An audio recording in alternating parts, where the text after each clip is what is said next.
हा विषय तुम्हाला माहित आहे का? जुना आहे तसा, पण सांगलीत एकदा मी घसरवाडीला गेलेलो त्यावेळी येताना मला दिसलं.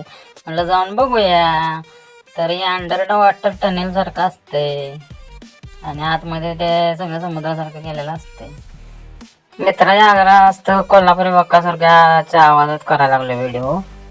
कोण तर मागे लागले की फास्ट आवाजात कर म्हणून सांगितलं. हे बघा बारीक बारीक बारीक वेगवेगळ्या कलरचे मासे, हा सिल्वर फिश चकचकीत.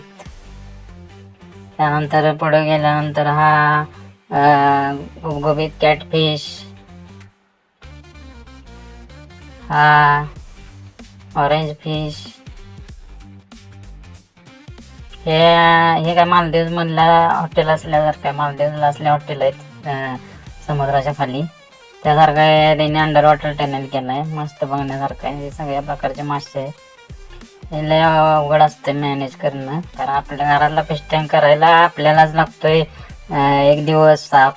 तर हे सगळं मॅनेज करायला किती घोडा मासा, हॉर्स फिश हे अशा पद्धतीनं होतं.